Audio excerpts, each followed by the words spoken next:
Bonjour à toutes et tous. Aujourd'hui, une petite vidéo de présentation d'un produit que nous venons de recevoir. C'est l'Obao Extreme VT-E2 version 2.0. Alors, comme vous le voyez, il s'agit d'un véhicule RC à l'échelle 1/7. Lorsqu'on dit 1/7, on a les dimensions qui sont ici.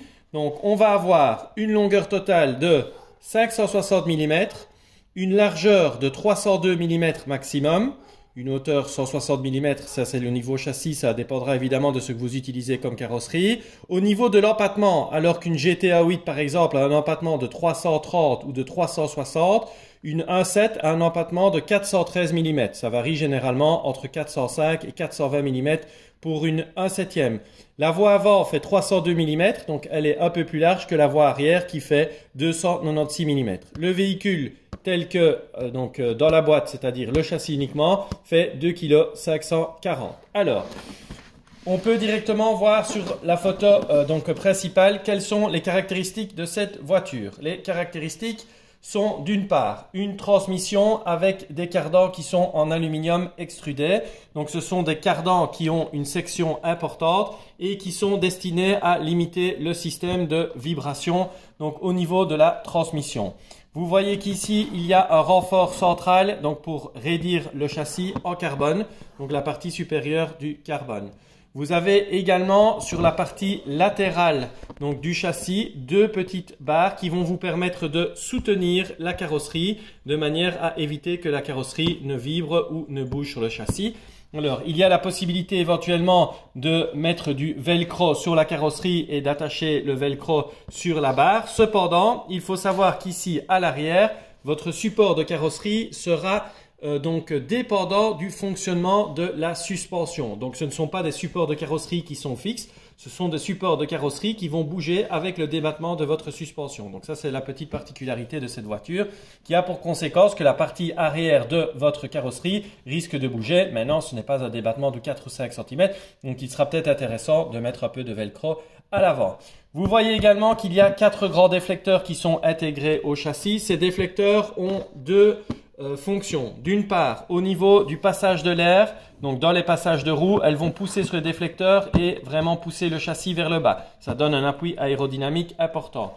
Deuxième point, au niveau des projections dans les passages de roues, ça va protéger évidemment tant votre compartiment intérieur du châssis avec toute l'électronique, moteur, pignon et le variateur, le servo également. Et sur la partie arrière, ça va préserver vos suspensions arrière. Bref.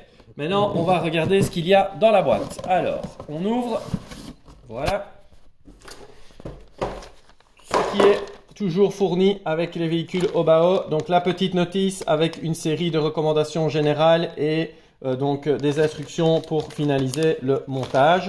Une petite planche de sticker, la petite antenne, etc.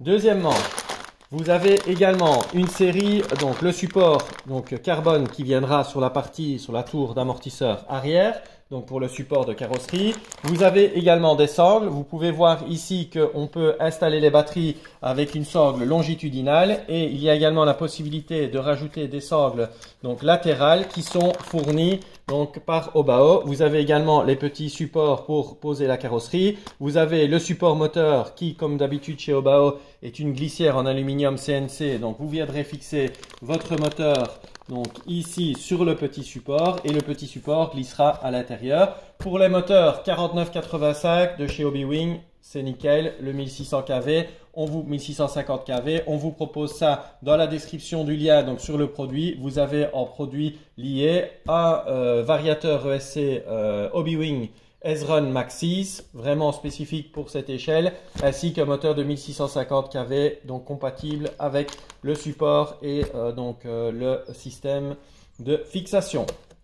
Alors, qu'est-ce qu'on peut voir? On a le système habituel chez Obao. Vous voyez, le train avant est très semblable aux autres véhicules qu'ils construisent. Ici, l'Ackerman n'est plus une simple tige en métal, c'est une plaque en aluminium. Vous avez également ici la plaque.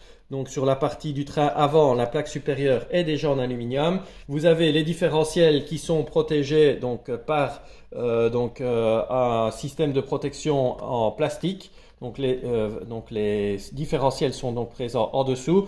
Vous avez les amortisseurs habituels Obao avec les ressorts orange que vous trouvez en option chez Obao pour d'autres véhicules et qui sont fournis donc d'origine ici chez Obao. Alors, vous avez également, donc je vais vous montrer ici les cardans, les fameux cardans en aluminium extrudé, donc qui sont des cardans d'une section probablement de 8 mm. Donc ce sont des cardans qui sont creux et ce sont des cardans avec une partie réglable sur l'extrémité pour pouvoir justement régler le jeu longitudinal. Donc voilà, ça ce sont les cardans spécifiques de transmission centrale. Au niveau des cardans sur les trains avant et trains arrière, on a des cardans habituels avec homocinétique, donc que vous voyez ici, avec la petite fourche. Je ne sais pas si on la voit à la vidéo, voilà, donc ce ne sont plus des boules mais c'est homéocinétique, donc c'est au niveau du raccordement ici avec une petite pin supplémentaire et à l'arrière vous avez ici des cardans qui sont habituels, donc les cardans arrière que vous retrouvez de chez Obao. Alors vous savez que Obao généralement c'est très solide, c'est vraiment les caractéristiques de ces véhicules, sont des véhicules qui sont très solides. La conception est relativement simple. C'est une conception qui est éprouvée et qui est déclinée sur différentes plateformes. Et ici, la particularité de cette plateforme en 1.7, c'est vraiment la largeur du châssis. Vous voyez ici qu'on a une largeur qui est vraiment importante. Vous aurez ici le petit support qui vous permettra, si vous le souhaitez, d'installer votre ESC dans la partie avant pour avoir vraiment une répartition des masses sur l'avant. D'autres préféreront venir l'installer à l'arrière pour la répartition des masses. De nouveau, ça c'est un choix qui est tout à fait personnel. Au niveau des supports, des triangles de suspension, que ce soit à l'avant ou à l'arrière, ce sont des triangles en aluminium. Donc triangles en aluminium qui sont présents ici et à l'avant également ce sont des supports en aluminium qui vont supporter les triangles de suspension. Vous avez triangle de suspension supérieur, triangle de suspension supérieur qui sont montés ici sur boule également. Donc on a une boule supérieure là et une boule inférieure pour avoir vraiment un fonctionnement optimal du porte-fusée pour la direction de votre voiture. Au niveau du système d'Ackermann, c'est un Ackermann tout à fait traditionnel avec le positionnement du cerveau en monde longitudinal le plus proche possible de la direction et vous avez un fonctionnement tout à fait habituel ici de la direction. Que vous dire d'autre? Peut-être que les barres ici latérales peuvent être réglées encore en largeur en fonction du type de carrosserie que vous avez utilisé. Comme je vous l'ai dit tout à l'heure, vous aurez une voie avant qui est légèrement supérieure de quelques millimètres. Donc la voie avant par rapport à la voie arrière. Et voilà un petit peu qui termine la présentation. Je vais vous montrer le châssis dans sa partie inférieure. Donc vous voyez vraiment que la particularité de ce châssis, c'est vraiment sa largeur. Donc c'est vraiment un châssis très large. Donc sur cette échelle, A7 de chez Obao. Voilà pour la petite présentation, j'espère qu'elle vous a plu. Vous retrouverez le produit sur notre site www.scooterpassion.be et nous allons mettre la vidéo à votre disposition en espérant qu'elle vous plaise. N'hésitez pas à liker, à commenter et à nous rendre visite sur notre page Facebook ou sur notre site internet www.scooterpassion.be.